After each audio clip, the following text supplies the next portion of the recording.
The Arizona sun, a molten disk of orange and gold, dipped towards the western horizon, casting long, dramatic shadows across the endless expanse of the Sonoran Desert. The air, still thick with the day's heat, held a faint scent of creosote and dust. Against this fiery backdrop, a cowboy held a woman, her fragile form cradled in his strong arms. His name was Jake, a man forged by the relentless sun in vast silence of the desert. His face, tanned and rugged beneath the brim of his dark Stetson, held a mixture of grim determination and profound concern. His other arm, scarred and strong, supported her back, while his left arm was tucked beneath her knees. His eyes, usually sharp and watchful, were now soft with an unspoken tenderness. Her name was Clara, and she was a vision of exhausted vulnerability. Her dress, once a light flowing garment, was now torn and stained with dirt and the stark, rusty color of dried blood. Her hair, long and disheveled, fell across her face, obscuring the delicate features that spoke of fear and pain. A raw wound, still weeping, marred her left shoulder, and streaks of blood dried on her cheek and forehead. She leaned against him, her eyes closed, her body yielding to his strength, a silent plea for solace. Beside them, a few paces away, stood a sturdy bay horse, its saddle worn but well-maintained, a silent, patient witness to the tableau. Its head was slightly bowed, its ears flicking, sensing the subtle currents of emotion in the twilight air. Around them, the desert stretched out, dotted with saguaro cacti reaching like silent sentinels, and thorny oak.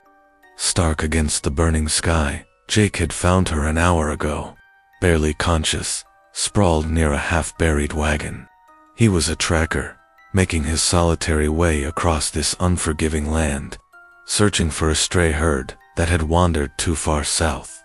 The smoke, a dark smudge against the impossibly blue sky, had drawn him off course. What he found was not cattle, but devastation. A small wagon train ambushed and butchered, the air still thick with the acrid smell of gunpowder and despair. He'd seen the bodies, men, women, children, their dreams of a new life brutally extinguished. And then he'd seen Clara, alive, barely, clinging to the last threads of consciousness beneath the shade of a skeletal mesquite, shot and left for dead. He had carried her from the scene of the massacre, away from the haunting silence of the dead. He had torn strips from his own shirt, doing what he could to stem the bleeding, to clean the worst of the grime from her face. She hadn't spoken, hadn't cried, just whimpered occasionally, her eyes wide with a terror that seemed to belong to another world.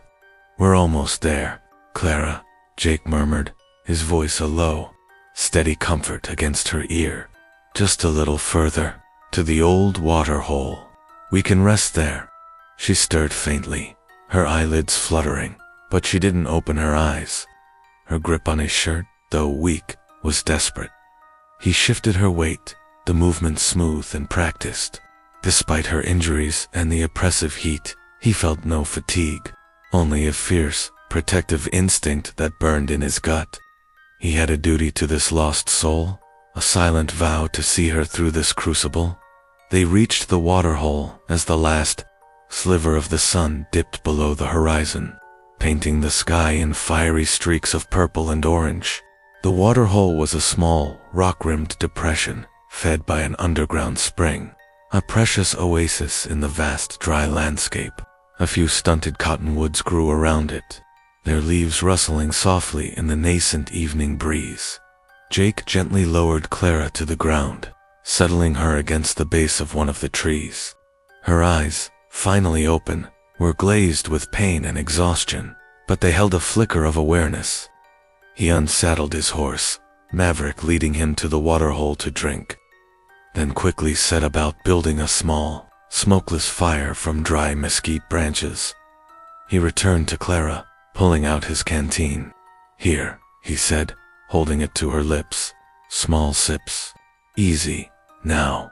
She drank a long, desperate gulp, the cool water a blessed relief to her parched throat. A few drops trickled down her chin, washing away some of the blood and grime, revealing the pale, delicate skin beneath. "Thank you," she whispered, her voice a dry rustle, barely audible. "Thank you, Jake.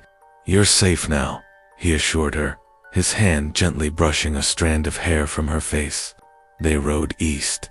They won't be back. Her eyes widened, suddenly filled with a fresh wave of terror. My family. My PA, my ma, little Tom. They were in the wagon. The Apaches. He shook his head, a grim shadow passing over his face. "I'm sorry, Clara. There was nothing left. The fire. It took everything." The words, though expected, hit her with the force of a physical blow. A low, keening sob tore from her throat, a raw, animalistic sound of pure despair. She buried her face in her hands, her shoulders shaking, her body racked with a grief that seemed too vast for her slender frame. Jake knelt beside her, his hand resting gently on her back.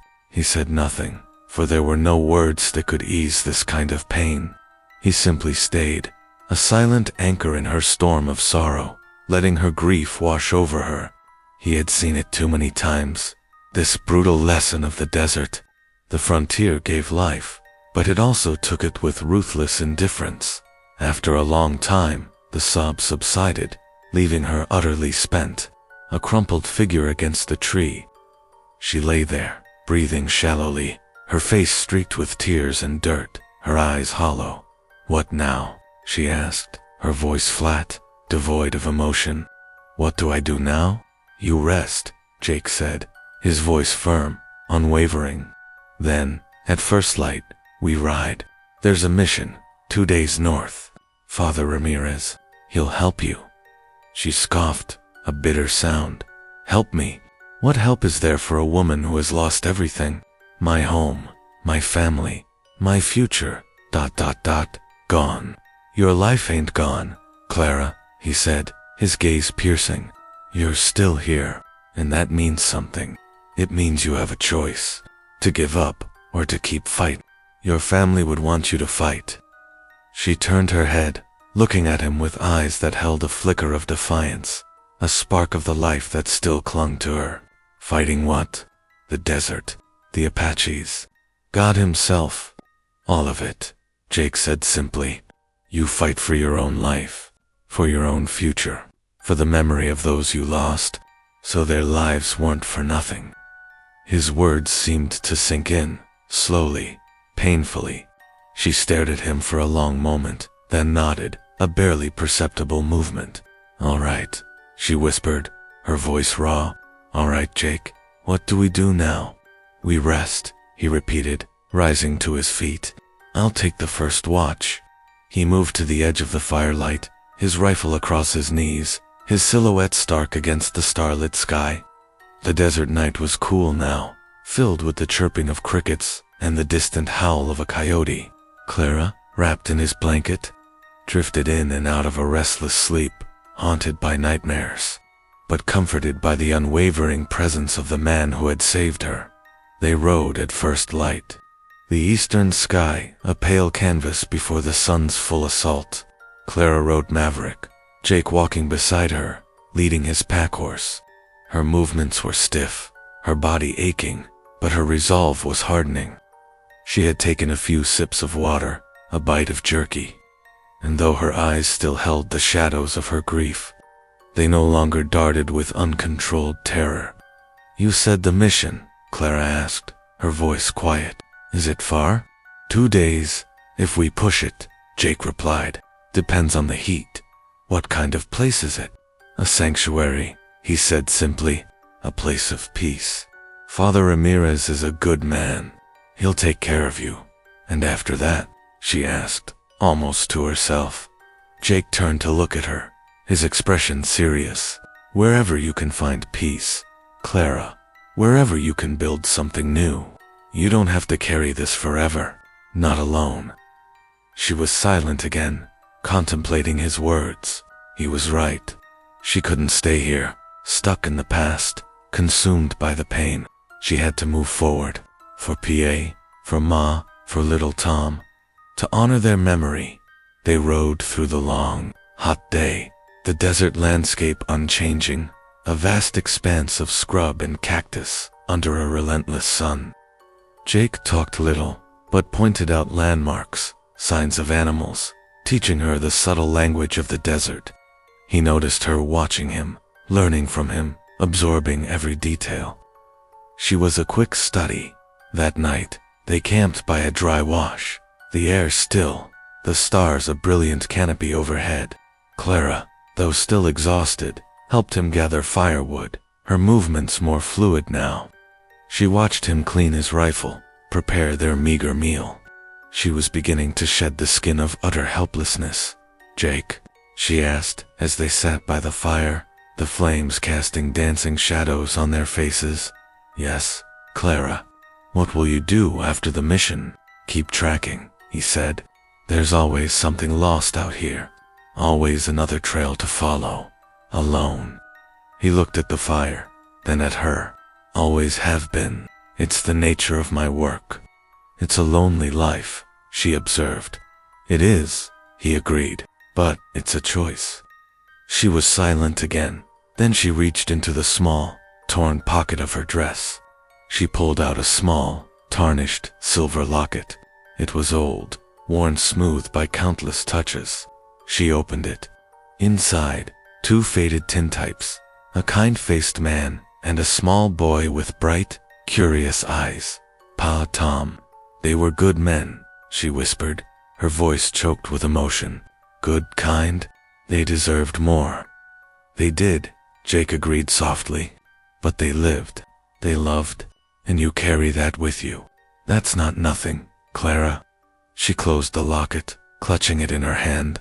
"No," she said, her voice stronger now. "No," she said, her voice stronger now.